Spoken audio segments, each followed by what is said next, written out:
Welcome to Zuma Watch. This is our first of what we imagine will be a regular briefing on the political economy of South Africa. Much depends on the future of Jacob Zuma, South Africa's controversial president. There's a sense that an endgame is approaching. Every week or every 2 weeks, we'll be putting our finger in the water to tell how far that endgame is proceeding and what it means for the economy, for investment, and the future of South Africa's democracy. So, Richard, you say this is the start of the endgame for Zuma. How does that play out? Well, I think it's the start of the endgame. It's not the actual endgame.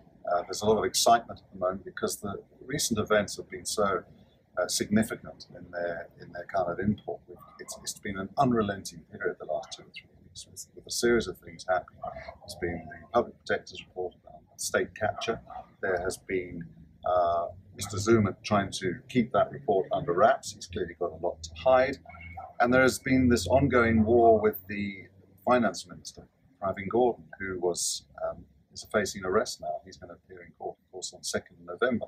That has created a very dynamic but also very delicate atmosphere. And I can understand why that investors are very concerned about what's happening here. Now, you've been looking at the ANC. How do you think the ANC is reacting? What I sense is a bit of a shifting in the sands. I think there's been a significant shifting of sands within the ANC.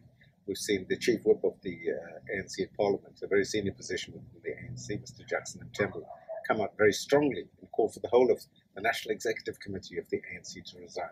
That's the whole leadership structure of over 80 people represented on that structure. He's called on them all to resign and said that they must take collective responsibility for where the country is at the moment and for how poorly the ANC fared in the local government elections. And of course, finally, Cyril Ramaphosa, the Deputy President, who many have been waiting to hear from him, to hear him raise his voice, finally, a week or so ago, said that it was time for leadership, for better leadership, and it was time for the ANC to take stock. And of course, he indicated that there was a need for change. He also used the expression that the government was at war with itself. And I think what we're seeing now is not just the government at war with itself, but the ANC at war with itself. We've seen a number of prominent cabinet ministers come out in support of the Minister of Finance.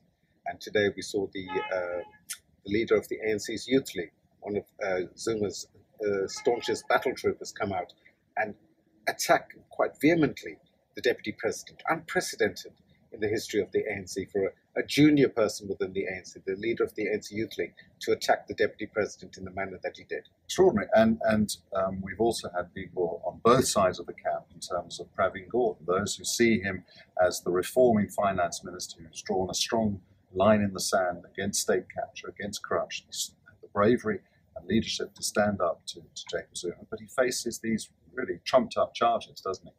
Indeed, they are trumped up. There's a court application to have the charges struck off the roll, but that's unlikely to be heard before he himself appears in court on the 2nd of November next week. And of course, 1st of November, there is the hearing in the same court in Pretoria about whether this potentially explosive report from the outgoing Public Protector is to be released to the public finally about corruption and state capture. Absolutely. So there are a number of issues that are playing out in the courts at the moment. That will ultimately have a significant impact on Zuma's rule. And I think next week on Wednesday, we're going to see thousands of South Africans take to the streets in support of the Minister of Finance. It feels like a big moment. Only time will tell whether this is the beginning of the end or the actual end for Jacob Zuma. If you'd like to know more, then contact us because we are available to provide in-depth briefings on these and related matters. We're entering a very delicate phase for South Africa, and it could go either way. In a sense, it's make or break time.